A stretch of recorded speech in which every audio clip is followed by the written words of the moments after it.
안녕하세요. 금요 사건 파일 디바제시카입니다.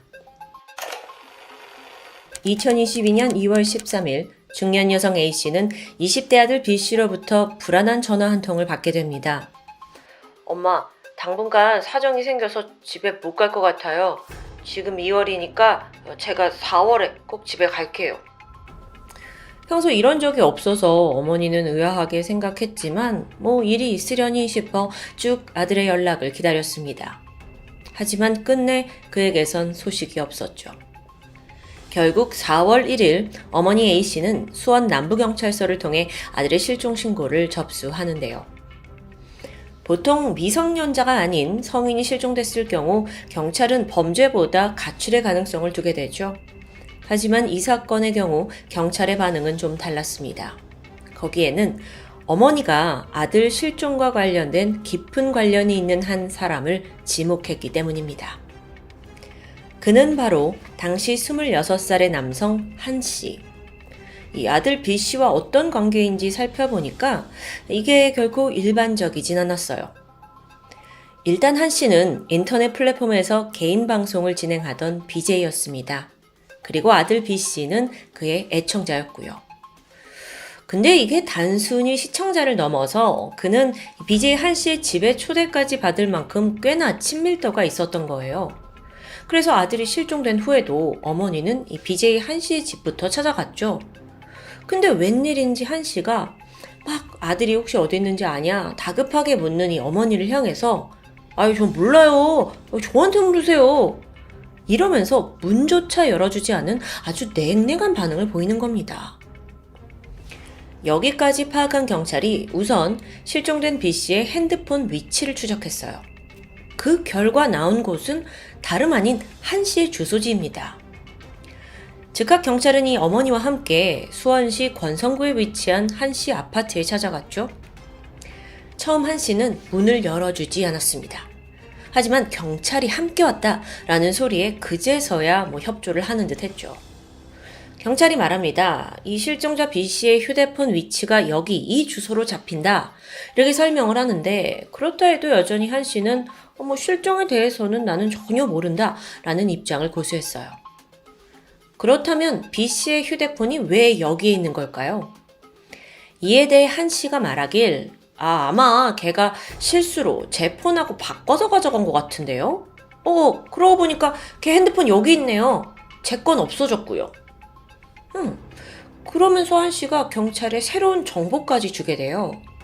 사실 이 실종된 B 씨가 속초에 사는 지인을 만나러 갔다라는 걸 자기가 들었다는 거죠. 더불어 그가 입고 나갔던 옷도 꽤나 구체적으로 기억하고 있었고요. 이후 한 씨는 이 실종 수사에 적극적으로 협조하겠다고 약속했어요. 그리고 나서 한 말이 좀 황당한데 제가요 최근 그 수사 드라마에도 나왔던 단역 배우였거든요. 제가 당연히 수사 협조해야죠. 이 사람이 지금 너무 좀 장난스러워요. 그래서 경찰 눈에도 굉장히 수상했고요. 아직 섣부른 판단을 내리기에는 이릅니다. 증거가 아무것도 없으니까요. 경찰은 일단 한 씨의 진술에 따라 실종된 B 씨가 만나러 간다던 그 속초에 사는 지인 D 씨의 인적사항을 파악했습니다. 찾아가 보니 D 씨 역시 처음엔 자기도 아무것도 모른대요. 발뺌하는 거죠. 그렇게 버티다가 잠시 후에 걔가 여길 오긴 했는데요. 곧장 다른 곳으로 떠났어요. 라고 증언을 번복해요. 이때 경찰은 D 씨가 분명 무언가를 숨기고 있다는 걸 감지했죠. 그래서 이 속초 경찰서와 공조하면서 여러 번 D 씨를 찾아가 압박을 합니다. 당신 위증하면 더 큰 죄 받게 됩니다. 지금 아들을 찾고 있는 엄마 심정은 어떻겠어요? 이런 협박과 회유 끝에 결국 D 씨는 경찰에 놀라운 사실을 털어놓고 마는데요. 알고 보니 사실 D 씨 역시 실종된 B 씨처럼 BJ 한 씨의 개인 방송을 즐겨보던 시청자, 애청자였습니다. 그리고 마찬가지로 수원에 있는 그 한 씨의 아파트에 초대된 적도 많았고요. 그러고 보니 당시 한 씨의 아파트에는 한 씨 외에도 한 씨의 부인 김 씨, 그리고 또 두 사람을 엄마 아빠라고 부르는 10대 고등학생 2명, 서양과 김군이 함께 거주하고 있었습니다. 자, 뭔가 좀 이상하죠? 한 씨는 26살, 아내 김 씨는 24살이에요. 그런데 고등학생이 된 자녀가 있다는 건 좀 말이 안 되잖아요. 알고 보니까 이들이 실제 가족 관계는 아니었고요. 그저 이 부부를, 한 씨 부부를 부모로 여기면서 뭔가 딸과 아들 역할을 하는 아주 기묘한 동거인들이었습니다. 게다가 실종된 B 씨 말이에요. B 씨 역시 한동안 이 가족에 포함돼서 한 씨 집에서 같이 생활을 했더라고요. 그러던 어느 날이었어요. 한 씨가 속초에 사는 D 씨, 그러니까 애청자였던 D 씨에게 영상통화를 걸어옵니다. 그런데 카메라 너머로 아주 충격적인 장면이 펼쳐지고 있었죠. BJ 한 씨가 시청자 B 씨를 야구방망이와 샤워기로 막 구타하고 있는 겁니다. 근데 B 씨는 당시에 몸이 삐쩍 마른 채로 거의 죽어가고 있었어요. 이 당시 한 씨가 굉장히 화가 나 있었는데 그러면서 내가 이 새끼 죽여버릴 거야? 이런 말을 퍼붓습니다. 전화가 끊겼고 얼마 후에 다시 한번 전화가 걸려왔어요.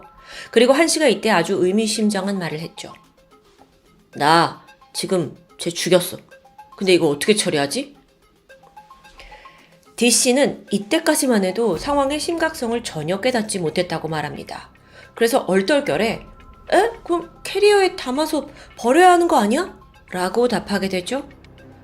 근데 이 말을 들은 한 씨는요. 직접 B 씨의 시신을 캐리어에 담아서 그걸 또 이 영상통화 카메라로 보여줍니다. 그리고 이렇게 말해요. 나 지금 네가 말한 대로 유기하러 간다? 여기까지가 그 속초에 사는 지인이라는 D 씨의 진술입니다.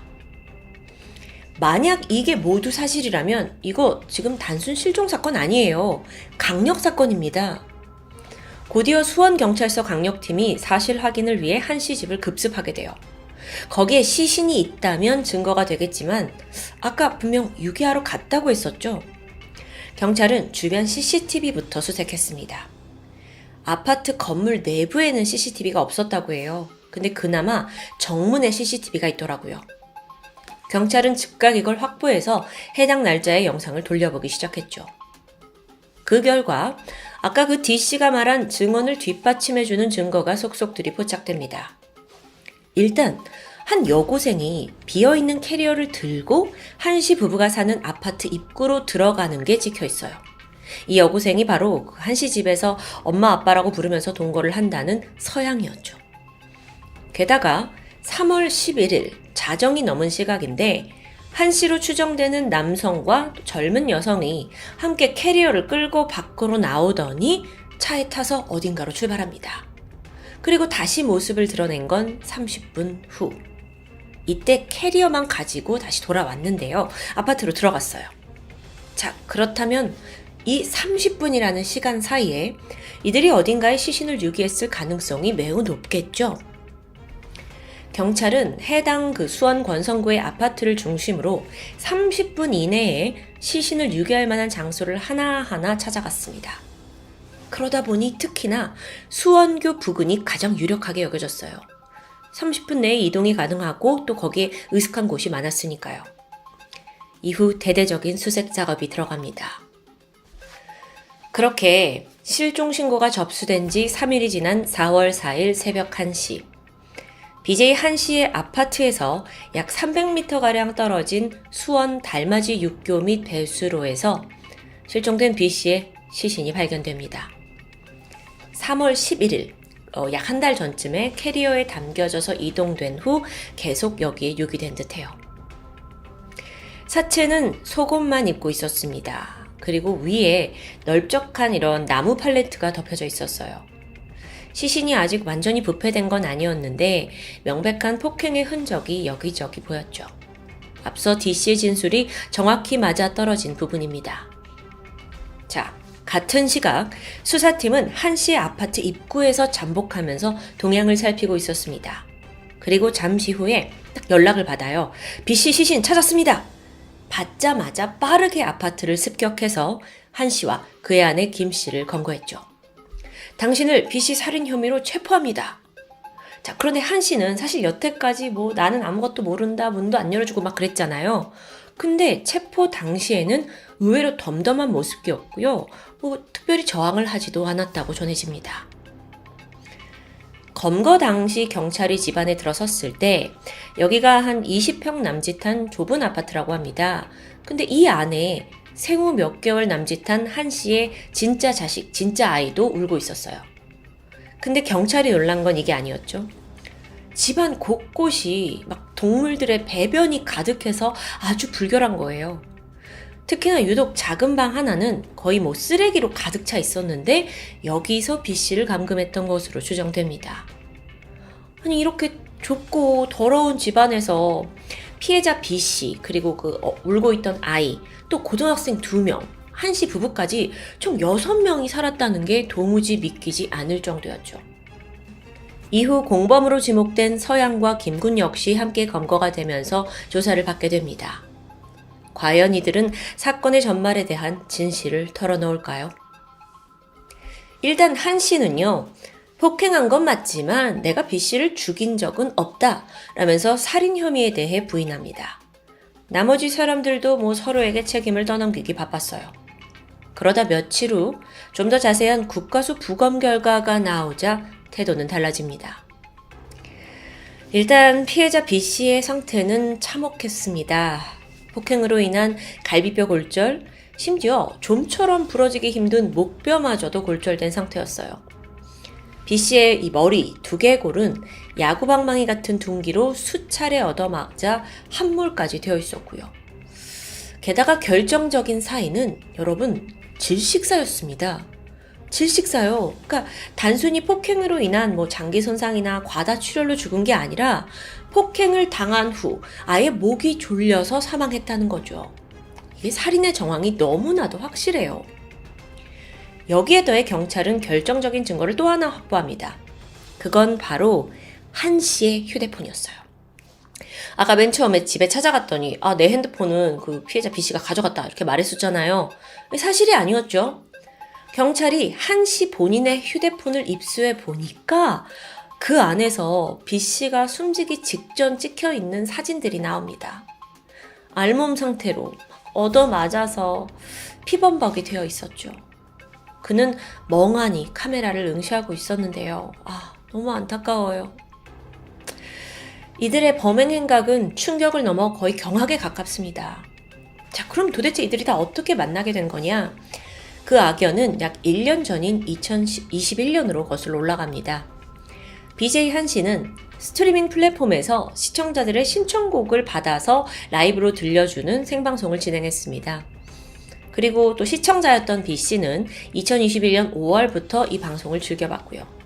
그러던 중에 한 씨가 애청자 중 몇몇을 선별해서 직접 우리 집으로 초대하겠다라는 이벤트를 진행해요. 그리고 거기에 B 씨가 뽑히게 되죠. 2021년 12월 24일. 24일은 설레는 크리스마스 이브 날이죠. B 씨는 자기가 평소 너무 좋아하던 이 BJ의 초대를 받아서 아주 들뜬 마음으로 그의 집을 방문했을 겁니다. 이때까지만 해도 자신에게 닥칠 엄청난 비극은 상상하지 못했겠죠. 여기서 잠깐, 이 사실 피해자 B 씨에게는 다소 아픈 사연이 좀 있는데요. 그는 고등학생 때 양극성 정동장애, 조울증 판정을 받았습니다. 입대를 위한 신체 검사에서도 경계선 지능을 확증받았고요.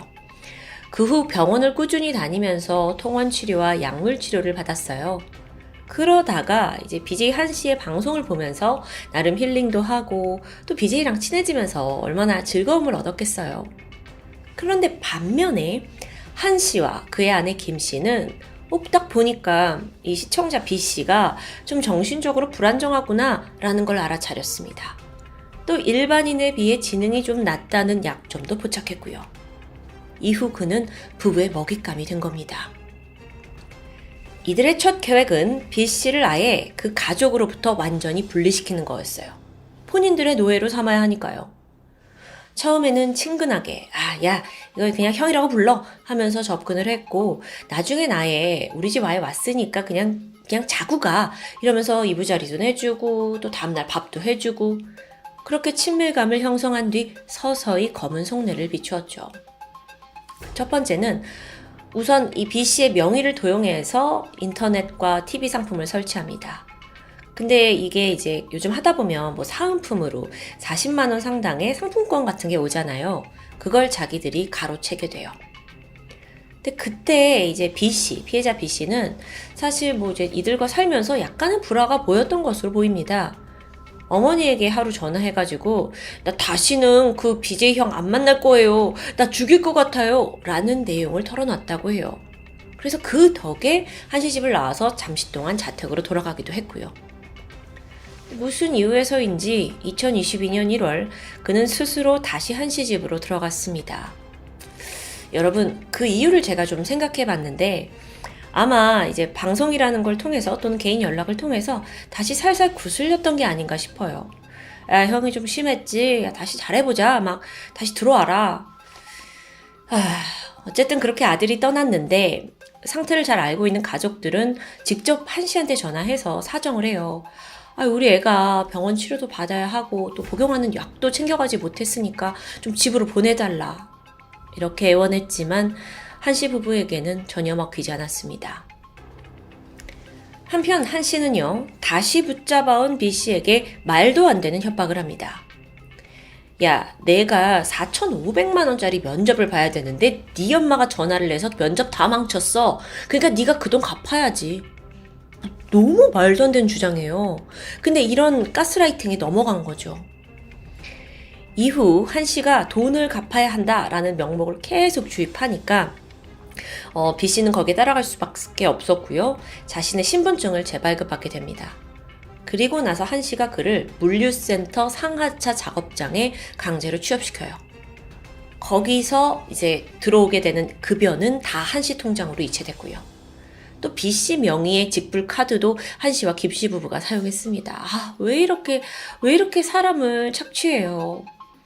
이뿐만이 아니었죠. 아내 김씨가 쓰는 고가의 최신 휴대폰, 그것도 다 B씨가 개통해줬고요. 이 비용까지 다 그가 냈어요. 이렇게 갈취당한 금액이 무려 1,000만 원 이상입니다. 그럼 뭐 가스라이팅이라고도 말 못할 것 같아요. 감금과 착취죠. 근데 또 기이한 게 한씨 집에만 오면 이들이 다 유사 가족관계를 연기했다는 거예요. 한씨는 아빠라고 불렸고 아내 김씨는 엄마라고 불려요. B씨뿐만 아니라 고등학생인 서양과 김군, 그리고 앞서 이 범행 사실을 증언한 속초에 살던 D씨까지 이 넷이 각각 네, 저희는 아들입니다, 딸입니다, 이렇게 불렸다는 거예요. 참고로 공범으로 검거된 서양과 김군은 가출 청소년이었습니다. 이게 도대체 무슨 정상적인 사고가 제 아니라서 저는 좀 이해가 안 되는데요. 애네들 다 집에다 불러놓고 엄마 아빠라고 부르면서 막 가족 역할 놀이에 심취한 것 같아요. 사실 여기에 살던 B씨가 도망칠 기회가 있긴 했어요. 2022년 2월 13일 한씨는 그를 직접 대동한 채 B씨 할머니 집을 방문했거든요. 할머니 집을 왜 가냐 봤더니 B씨 할머니가 아이고 우리 손자 왔냐 하면서 쌀이며 고기며 김치 챙겨주잖아요. 그걸 다 가져온 거죠. 그리고 이때 한씨는 BJ 한씨가 그 피해자의 어머니와 마주치게 돼요. 근데 뭐라고 했냐면 아이고 어머니 제가 얘 잘 돌보고 있어요. 뭐 돈 쓰는 거 집안일 다 제가 잘 가르치고 있으니까 걱정 마세요. 너무도 이중적인 모습이죠. 그렇게 B씨는 다시 한씨 집으로 끌려갔습니다. 그로부터 한 달가량이 지난 3월 7일에서 3월 10일 사이 B씨는 집 안에서 한씨와 아내 그리고 공범 2명에게 무자비한 폭행을 당했고 끝내 목이 졸려 사망합니다. 이 모든 폭행의 이유는 그저 마음에 안 든다는 게 다였습니다. 3월 11일 숨진 B씨의 시신을 캐리어에 옮겨서 다리 밑에 유기했어요. 그런데 B씨가 사망한 이후로도 그의 명의 휴대폰 이용해서 소액 결제했고요. 또 아무 일 없는다는 듯 활발하게 SNS 활동까지 이어갑니다. 주범인 한씨와 아내 김씨 그리고 공범인 서양과 김군 이 4명은 살인과 사체 유기 및 사체 유기 방조 혐의로 재판에 넘겨졌습니다. 경찰에 자백을 한 D씨의 경우에는 사체 유기 방조 혐의로 불구속 기소됐습니다. 그럼 판결은 어떻게 나왔을까요? 1심 재판부는 한씨에게 징역 30년 그리고 15년간 위치 추적 전자장치 부착을 선고했어요. 한씨는 항소했지만 받아들여지지 않았습니다. 또한 한 씨의 아내이자 이 피해자를 감금한 아내 김 씨에게는 징역 2년, 또 피해자의 사체를 유기한 서양에게는 징역 장기 2년에 단기 1년, 그리고 또 B 씨 폭행에 적극적으로 가담한 김군에게는 징역 장기 15년에 단기 7년이 선고됩니다. 여러분, 저도 한때 인터넷 생방송을 하던 사람으로서 이 시청자들에게 받는 애정과 관심이 유명세의 기본이 된다는 걸 잘 알고 있습니다. 나를 아무 이유 없이 그냥 좋아해주는 그런 팬들을 철저한 착취의 대상으로 삼았다는 건 너무나 충격적이었어요. 그 시청자의 순수한 마음을 그냥 짓밟아버린 거잖아요. 또한 인플루언서, BJ, 일반인들이 시청자의 관심으로 인해서 돈과 명예를 얻게 되는 현재 사회 분위기인데요. 그렇다 보니 더욱더 카메라 앞에서 모든 이들의 무거운 책임감이 요구된다고 생각합니다. 너무도 안타까운 사건, 지금까지 금요사건 파일 디바제시카였습니다. 안녕하세요. 금요사건 파일 디바제시카입니다. 2007년 4월 24일 저녁 8시 30분 수원시 영통구 메탄동 번화가에 위치한 한 카페에 종업원 김씨가 출근합니다. 그곳은 일반적인 카페가 아니었고요. 술을 취급하면서 밤에 장사를 하는 주점이었죠. 출근한 김씨가 막 카페 문을 열었는데 그 찰나 뭔가 이상한 낌새가 느껴졌습니다. 평소와 달리 카페 안쪽 홀에 불이 환하게 켜져 있었기 때문이에요. 사장님이 먼저 출근을 하셨나 싶었지만 들어오면서 분명 간판에 불이 꺼져 있는 걸 확인했습니다. 게다가 열쇠를 꽂기도 전에 카페 문은 이미 열려 있었고요. 김씨가 갸웃거리며 가게 안으로 들어가게 되죠. 그런데 즉각 바닥에 피 묻은 발자국이 눈에 들어왔습니다. 불길한 예감의 내부를 살펴보는데 그러던 중 주방 옆에 있는 소파를 보고 김씨는 주저앉고 말았죠. 그곳에는 41살의 이 카페 사장 이씨가 피를 흘린 채 사망해 있었기 때문입니다. 이씨의 얼굴, 복부, 허벅지 등등 곳곳에 흉기에 찔린 흔적이 있었고요. 속옷이 허벅지까지 내려와 있었죠. 신고가 접수되었고 이후 부검을 해보니 사망 원인은 다발성 자창으로 인한 쇼크사, 성폭행의 흔적은 없었습니다. 보니까 이 씨의 혈중 알코올 농도가 0.21%, 그러니까 만취 상태를 의미했어요. 그리고 또 그걸 증명이라도 하듯 테이블에 먹다 남은 안주가 있었고 깨진 맥주병이 주위에 흩어져 있었죠. 그런데 특이하게도 맥주잔은 발견되지 않았습니다. 이걸 봤을 때 아마 범인이 자기의 흔적이 남을 것 같은 맥주잔을 가지고 간 것으로 추정돼요. 가게 안에 현금은 그대로입니다. 하지만 사장 이 씨의 가방과 휴대전화는 사라진 상태였죠. 종업원 김 씨에 따르면 이 가게는 저녁 9시쯤 문을 열고 아침 7시까지 영업을 합니다. 5만 원 정도를 내면 맥주 대여섯 병 정도 그리고 안주가 나오고요. 종업원 김 씨나 또 사장 이 씨가 손님의 말동무를 해주면서 적객을 하는 방식이었죠. 보통 김 씨가 새벽 4시까지 근무를 하고요. 이후에는 사장 이 씨가 홀로 남아서 가게를 지킨다고 합니다. 시신 발견 전날에도 김 씨는 평소처럼 새벽 4시 반쯤 퇴근을 했고 이때까지만 해도 사장 이 씨는 홀로 가게에 남아 있었죠. 그런데 시간적으로 봤을 때 김 씨가 퇴근한 직후에 이 가게에서 이상한 소리를 들었다는 목격자가 나옵니다. 그는 바로 이 카페와 벽을 맞대고 있는 옆 가게 종업원이었어요. 새벽 6시 반쯤 사장 이 씨가 큰 소리로 아씨 왜 이래? 하는 소리를 들었다고 합니다. 이때 남성의 목소리도 함께 들려왔죠. 자, 그러면 정황상 이때 이 씨와 그 카페에 남아서 말다툼을 벌인 사람이 범인일 확률이 높아 보입니다. 불행 중 다행으로 현장에 범인이 남기고 간 흔적이 있어요. 그 중 하나가 바로 주방 싱크대에 남아있는 담배꽁초였죠. 분석을 해보니까 사실 담배꽁초가 여기저기 있었는데 대부분은 사장 이 씨와 종업원 김 씨의 것이었습니다. 근데 유일하게 주방 싱크대에 남아있던 담배꽁초는 디스라는 브랜드로 이 씨와 김 씨가 피우는 종류와 달라요. 거기엔 남성의 탈까지 묻어 있었죠. 이게 굉장히 결정적인 증거라고 볼 수 있는데요. 경찰은 DNA 분석으로 이제 범인을 쉽게 잡을 수 있을 거라 희망이 생겼습니다. 하지만 그것도 잠시 경찰 DNA 데이터베이스에 현장에서 발견된 것과 일치하는 DNA가 도저히 나오지 않는 겁니다. 오케이, 자 그럼 다음 단계. 경찰은 단골 손님을 비롯해서 유력한 용의자 총 400여 명을 추려냈고요. 그들의 DNA와 담배꽁초 일일이 대조해봤죠. 근데 역시나 일치한 게 없습니다. 현장에 족적 남아 있었고 그것도 가지고 있고 또 이 씨의 통화 내역도 뽑았고 다각도로 수사를 진행하는데 아니 어느 곳에서도 실마리를 찾을 수 없는 아주 답답한 상황이었죠. 그래서 처음에 굉장히 금방 해결될 것만 같았던 희망이 점점 사라지면서 이 사건은 결국 장기미제로 분류됩니다. 이후 5년이라는 시간이 지난 2013년 7월 사건이 반전을 맞이하게 돼요. 2013년 7월 25일 새벽 4시에 수원 권선구 고등동에서 귀가하고 있던 30대 여성 A씨가 괴한에게 폭행을 당하고 현금을 빼앗기는 사건이 발생하거든요. 근데 이때 얼마 지나지 않아서 그녀를 공격한 괴한이 잡힙니다. 그 사람이 누구였냐? 36살의 남성 박씨였죠. 경찰이 박씨를 어쨌든 이 폭행, 절도 혐의로 검거를 한 후에 그의 여죄가 있는지를 수사하게 돼요. 그래서 DNA를 채취해서 국가수에 보내게 되는데 여기서 뜻밖의 소식이 들려온 겁니다.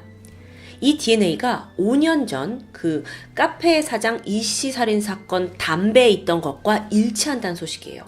그렇게 뒤져서 없었잖아요. 근데 여기서 나온 겁니다. 보니까 이 박 씨가 주민등록이 말소된 상태예요. 오랜 시간 일용직과 또 길거리 생활을 반복해왔던 사람이었죠. 따라서 A씨 사건을 통해서 이 박 씨의 DNA를 얻지 못했다면 어쩌면 이 사건에서 담배꽁초의 주인은 영영 찾을 수 없었을지도 모릅니다. 자, 그렇게 DNA 주인이 나타나니까 경찰이 즉각 이걸 증거로 박 씨를 추궁하기 시작했어요. 박 씨는 넌 전혀 모르는 일이다 라면서 부인을 하는데 경찰이 우린 DNA 증거 있다 라는 말에 태도가 바로 바뀝니다. 그러면서 사건 당일 사실 자기가 그 메탄동에 있는 술집 카페에 들어가서 맥주를 먹었다고 털어놓게 돼요. 카페 주인 이 씨와도 대화를 나눴다고 했죠. 그러다가 이 씨가 아우 나이가 몇인데 아직도 노가다를 하세요? 라는 말에 발끈했고 우발적으로 이 씨를 살해했다라는 걸 자백하게 되는데요. 자백. 자, 오늘 사건 평소보다 굉장히 빨리 해결되는 것 같죠? 그런데 그럴수록 불안한 건 왜일까요? 이 미제 사건이 해결되나 싶은 순간이었습니다. 그래서 경찰이 박 씨에게 이 씨 살인 혐의까지 추가해서 검찰에 기소하게 돼요. 그런데 사건이 여기서 또 한 번 반전을 맞이하네요. 박 씨가 돌연 진술을 번복한 겁니다. 카페에 간 것도 맞고 그 카페 여사장 이 씨를 만난 것도 맞는데 난 죽이진 않았다 라면서 혐의를 완강히 부인하는 겁니다. 사실 이 사건 해결에 있어서 박 씨의 자백이 없으면 이 살인이 인정되지 않는 상황이었어요. 왜 그랬냐면 담배꽁초는 이 박 씨가 카페에 갔었다는 걸 보여주는 증거일 뿐이에요. 살인의 증거가 되지는 못하죠. 자, 그렇게 사건이 점점 이게 희망을 잃어가더니 결국 박 씨 번복으로 인해 기소에 실패했고요. 박 씨는 풀려납니다. 그렇게 시간이 지나고 또다시 3년 반이 흘렀어요. 반전에 반전을 거듭한 이 사건이 새로운 국면을 2016년에 맞이하게 됩니다. 2016년 말이었는데 수원지검 형사 3부의 한 검사님이 이 사건을 재검토하게 되거든요. 그런데 극적으로 그동안 놓쳐왔던 증거물 하나에 주목하게 되는데요. 그게 바로 피 묻은 두루마기 휴지였어요. 이 휴지가 원래 카페 화장실에 놓여 있던 건데 휴지 거리에 걸려 있었던 게 아니라 변기 뒤에 놓여 있었다고 해요. 그래서 손님들이 이 휴지를 사용하려면 휴지를 손에 들고 사용했겠죠. 이 두루마리 휴지 심을 조사했는데 거기서 이 씨와 박 씨의 혈흔이 동시에 검출되었다는 기록이 나타난 겁니다. 자, 혈흔이 휴지의 심에 묻어 있어요. 자, 그렇다면 이걸 가지고 피잖아요. 살인의 증거가 될 수 있겠다라고 판단했죠. 담배 꽁초를 가지고는 현장에 있었다를 증명하지만 휴지는 이 씨가 이제 공격을 받고 피를 흘릴 당시에 박 씨가 그때 같이 있었다라는 걸 증명할 수 있기 때문에 살인으로 갈 수 있는 겁니다. 그래서 검찰이 자신감에 찼고요. 2016년 12월에 드디어 박 씨를 살인 혐의로 기소하게 되죠. 2017년 6월 1심에서 그는 마침내 살인이 인정되면서 징역 15년형에 15년간 전자발찌 부착형을 선고받았습니다. 그 피 묻은 두루마리 증거가 효력을 발휘했던 거예요. 그렇게 10년간 미제였던 사건이 해결되나 싶었는데 또 여기서 그대로 끝나지 않습니다. 마지막 반전이 있어요. 1심 재판이 끝나고 불과 6개월 뒤인 2018년 1월에 박 씨가 항소심을 하게 되는데 여기에서 무죄를 받고 또다시 풀려납니다. 무죄요. 아니 1심에서 징역 15년 받았잖아요. 근데 이게 어떻게 갑자기 무죄가 될 수 있었냐고요? 항소심 재판부의 입장은 이럽니다. 피 묻은 그 두루마리 휴지로는 박 씨의 살인을 확증할 수는 없다는 거예요. 그러니까 앞에서 제가 말씀드렸잖아요. 이 휴지가, 두루마리 휴지가 손님들이 손에 들고 사용해야 하는 형태로 비치가 되어 있었다고요. 심지어 이 화장실은 남녀 공용이었습니다. 따라서 이 씨와 박 씨가 둘 다 손을 조금 다쳤어요. 거기서 약간 피가 흘렀고 그걸로 인해서 둘 다 이렇게 이걸 만졌다면 혈흔은 충분히 검출되었을 수도 있다라는 점이었죠. 꼭 죽이지 않았어도 말이죠. 실제로 이 두루마리 심지에서 나온 혈흔의 양이 다소 미세했습니다. 그래서 다량의 혈흔이 아닌 이상 이게 살인의 증거는 될 수 없다고 판단된 거죠. 와. 현장에는 범인이 증거를 인멸하려고 시도한 흔적도 남아 있었어요. 그게 뭐였냐면 일부러 이 씨 시신 옆에 맥주병을 깨트려 놓았다는 점인데요. 뿐만 아니라 맥주잔도 챙겨갔었잖아요. 굉장히 치밀한 모습이에요. 항소심 재판부는 이걸 토대로 뭐라고 판결을 하냐면 범인이 그렇게 증거인멸을 생각할 정도로 철저한 성격이라면 자신의 피가 묻었을지도 모르는 휴지를 그렇게 현장에 남겨놨겠냐라는 추정입니다. 물론 무죄 추정의 원칙이기 때문에 이런 부분도 세심하게 생각해야 되는 건 맞아요. 또한 현장에서 혈흔이 묻은 범인의 족적이 발견됐다고 말씀드렸죠. 근데 이 족적이 유일하게 없는 곳이 바로 화장실이었어요. 그러니까 화장실에 이 사람이 정말 간 건지를 확인할 수 없는 거죠. 이뿐만 아니라 이 발견된 족적이 270 사이즈였습니다. 근데 정작 박 씨의 발 사이즈는 277. 그러다 보니 평소에는 280을 신고 다녔다라고 주장했죠. 자, 이 신발에 관련해서도 이제 양측의 입장이 굉장히 다른데 여기서 경찰은 현장에서 나온 거 분명 박 씨 거 맞다라고 확신했어요. 왜냐면 박 씨가 앞서 그 A씨 폭행 사건으로 검거가 되었잖아요. 그때 당시에 270짜리 신발을 구겨 신고 있었기 때문입니다. 그러니까 원래는 270을 신고 다니던 사람이라는 걸 주장할 수 있는 거죠. 근데 여기에 대해 박 씨는 또 뭐라고 하냐면 아니, 내가 그날 신고 있던 신발이 세탁소에 맡기는 바람에 별 수 없이 매형 신발을 빌려 신은 거다라고 주장합니다. 이게 받아들여졌고요. 더 이상 그가 살해범이라는 증거는 찾을 수가 없었죠. 이 외에도 박 씨가 무죄를 선고받은 이유는 더 있습니다. 박 씨가 자백을 했을 당시에 미란다 원칙 고지가 이뤄지지 않은 상황에서 나왔기 때문이에요. 미란다 원칙 고지 여러분 다 아시죠? 이거는 형사소송법과 헌법이 보장하는 권리인데요. 이게 이제 침해당했다고 여겨지는 거죠. 그렇다 보니 이때 자백한 건 증거로서의 능력을 잃게 됩니다. 박 씨에 따르면 이때 자백을 했을 당시에 굉장히 좁은 접견실에 경찰 3명이 둘러싸였고 박 씨가 혼자였어요. 상당한 압박감을 느꼈다고 합니다. 이때 경찰이 야, 당신이 부정을 해도 우린 이미 DNA 증거를 가지고 있고 널 기소할 거다 라면서 이제 반협박식으로 말했다는데 결국 박 씨의 자백은요. 유도신문에 의한 것이라고 무효 판결됩니다. 그러니까 자백도 효력이 없어요.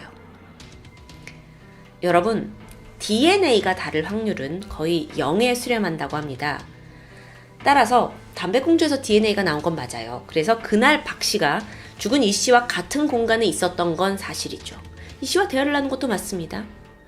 그리고 현장의 여러 증거들이 그가 이곳에 방문했다는 걸 말해주고 있지만 박 씨도 그건 인정했고요. 하지만 그 살인을 인정하기에는 증거가 미비한 겁니다. 이렇게 증거가 부족한 경우에 보통 재판부는 피고인에게 유리한 쪽으로 해석을 하는 게 대부분인데요. 무죄 추정의 원칙에 따라 오직 증거와 증언으로 판결을 해야 하니까요.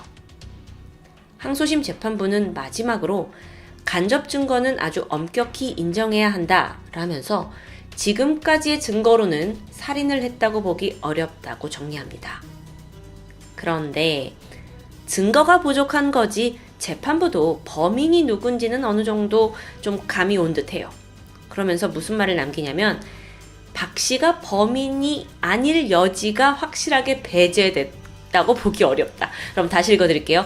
박 씨가 범인이 아닐 여지가 확실하게 배제됐다고 보기 어렵다. 참 애매한 말이죠. 쉽게 풀이하자면 박 씨가 범인이 아니라는 것이 확실하지도 않다라는 이야기입니다. 그가 범인일 가능성이 있다는 거죠. 어쨌든 박 씨는 법망을 그렇게 유유히 빠져나갔고요. 이 찜찜한 무죄로 반전극이 막을 내리게 돼요. 그러고 보니까 참 우리 영화 드라마에서 경찰이 유력 용의자를 체포해 놓고도 왜 그렇게 더 확실한 증거를 찾아 헤맸는지 좀 이해가 되는 부분인데요. 이 사건 정말 유례없는 복잡한 과정을 거쳤습니다. 그리고 끝내 미제 오명에서 벗어나지 못하죠. 해결될 것만 같은 사건이 다시 미궁에 빠지면요. 그 유족들은 더 큰 고통을 느낀다고 합니다. 하지만 우리 경찰은 아직 포기하지 않았어요. 범인을 정확하게 지목할 수 있는 더 결정적인 증거를 여전히 찾아 헤매고 있기 때문입니다. 박 씨는 수서망을 교묘하게 빠져나간 진짜 범인일까요? 아니면 정말 그날 우연히 카페에 방문했다가 동선이 겹친 운 나쁜 무고한 시민일까요? 하루빨리 이 사건의 진실이 밝혀지기를 손꼽아 기다리고 있습니다. 지금까지 금요사건 파일 디바제시카입니다.